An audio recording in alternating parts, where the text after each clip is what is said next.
Hello everyone and welcome back to my channel Edmond Mindanos, and for today's quick tutorial, and I'm going to show you guys on how to resolve the pin error code 0x80280013 that you are experiencing on your Windows 11 or Windows 10 computer.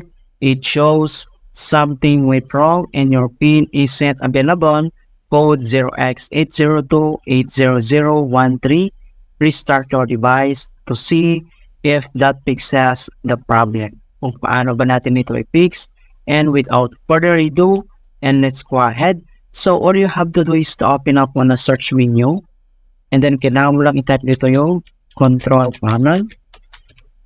And then click mo lang dito yung open.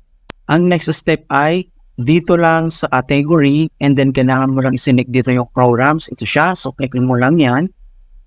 And then dito sa programs and features, so ang next step ay kailangan lang natin i-select yung view and store updates. So click lang natin yan. And then madadalig tayo dito sa uninstall updates mga kaibigan. So ang next step natin gagawin ay kailangan lang natin i-uninstall yung previous update. Okay, ito siya. Right, so for example, click mo lang ito uninstall. And then click lang natin yan. Okay, so makikita mo dito na uninstalled na yung update for Microsoft Windows, yung previous na update niyan. So, successfully uninstalled. In hope na na-resolve yung problem. But if the error still persists, so ang next solution na pwede natin gawin, so close lang natin itong settings. And then dito lang si start menu. And then kailangan mo lang select dito yung run.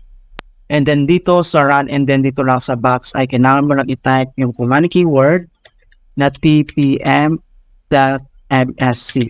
Okay?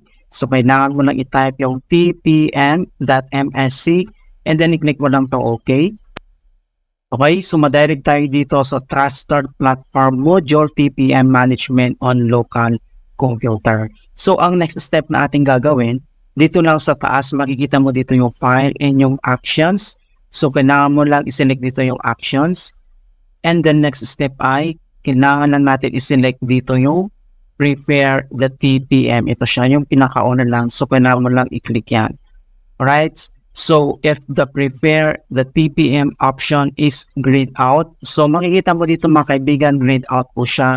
So, don't worry.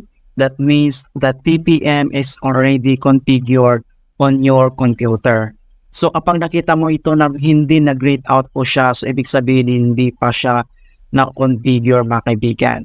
So once grayed out na siya, already configured na sa ating PC. And in the next step, so close lang natin dito. And then dito lang si start menu and then kailangan lang natin mag-restart. Okay, so ganun lang po kasimple on how to fix pin error 0x802800013 in Windows 11 or Windows 10. And please don't forget to like this video, subscribe to my channel for more quality content. Thank you guys and see you in my next tutorial.